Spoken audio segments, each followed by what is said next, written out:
أعوذ بالله من الشيطان الرجيم بسم الله الرحمن الرحيم الحمد لله رب العالمين والصلاة والسلام على أشرف الأنبياء والمرسلين وعلى آله وأصحابه أجمعين أما بعد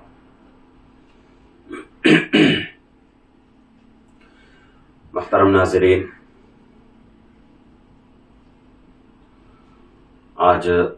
جمعرات ہے، سوال جواب کی مجلس ہے،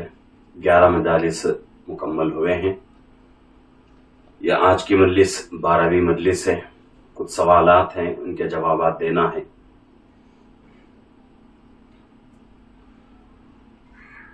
سب سے پہلا مسئلہ، سوال کر رہے ہیں ایک ساتھی کہ مفتی صاحب جسم پر ٹیٹو لگانا کیسا ہے؟ اس سے پہلے بھی شاید یہ مسئلہ گزر چکا ہے، جہاں تک میرے ذہن میں بات آ رہی ہے یہ مسئلہ پیچھے گزر چکا ہے، پھر بھی مختصراً عرض کر دیتا ہوں کہ جسم پر ٹیٹو لگانا یہ مسلمانوں کا طریقہ نہیں ہے۔ یہ ٹیٹو لگانا شریعت کے اندر جائز نہیں ہے، اور جائز نہ ہونے کی بہت ساری وجوہات ہیں۔ اس میں سے دو وجوہات آپ حضرات کے سامنے رکھوں گا تاکہ بات جو ہے آسانی کے ساتھ آپ کو سمجھنے میں مدد ملے۔ ایک وجہ تو یہ ہے کہ کچھ ٹیٹو ایسے ہوتے ہیں جو کہ پانی کو جسم تک پہنچنے نہیں دیتے۔ اگر پانی جسم تک نہیں پہنچ رہا ہے، غسل واجب ہو گیا یا وضو جو ہے کرنا ہے، وضو کے اعضاء میں ٹیٹو لگا ہوا ہے تو وضو اگر کریں گے تو وضو نہیں ہوگا۔ نہیں، اگر دوسرے بدن کے حصے میں لگا ہوا ہے جو کہ اعضاء وضو میں وہ حصہ نہیں آتا، تو غسل واجب ہونے کی وجہ سے وہاں پانی جو ہے جسم تک، جلد تک، چمڑی تک پانی نہیں جاتا، تو اس وجہ سے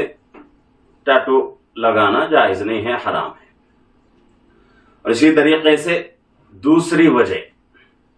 یہ اصل میں مسلمانوں کا طریقہ نہیں ہے،